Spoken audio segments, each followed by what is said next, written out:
While the mainstream media is very focused on Galen's salary increase, they're sort of missing the bigger picture here. Deep dive, I've never heard of this news source, but found this article when I wanted to look up some dividend information. Let's get into it. They claim that Galen Weston has doubled his wealth at our expense, despite trying to look like he's a billionaire for the people, which I don't think anyone's buying at this point. They go into the price breeze PR stunt done by Loblaws and saying at first the mainstream media ate up Mr. Rogers' PR stunt. But then we started asking questions.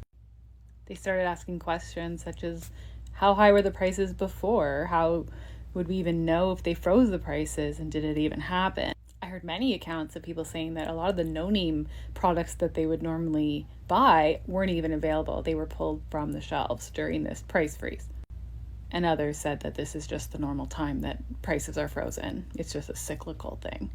It actually was not an action taken. It was all PR. They're diving into the numbers here, and it's saying that Loblaws saw their gross margins increase over the course of the pandemic. And let's remind ourselves that gross margin is the markup. It's just you take what you sell the product for, subtract what you had to pay for it yourself, and that gives you your gross margin. And total shocker, but they increased over the course of the pandemic.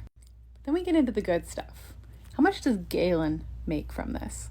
The mainstream media is certainly talking about his salary, but let's not forget that he owns this whole thing, right? Loblaws is all these stores, and it's owned by a holding company, Weston, and he is the majority shareholder of that. So he owns it all. 12 million to him is a drop in the bucket. His holdings of Loblaws are at $12.5 billion. His equity stake in Loblaws gained $4.5 billion in a year. Galen is the largest shareholder of George Weston Limited, which is the parent company of Loblaws, and George Weston Limited received nearly $1 billion in dividends from Loblaws since the start of 2019.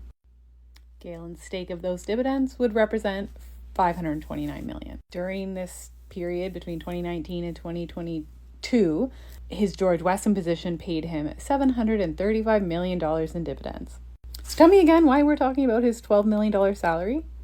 I'm surprised he doesn't actually not take a salary and then try to make it seem like he's actually for the people, hoping that we wouldn't piece this together. But it's ridiculous that that's what's being focused on. Either the people in the news don't understand this, or it's purposely being talked about as a distraction from this. Does he want to treat his people right? No. In 2017, he spoke out against Ontario's minimum wage hikes and had to put in all these measures to keep their expenses low when minimum wage went up by, reducing bookkeepers, installing self-checkouts.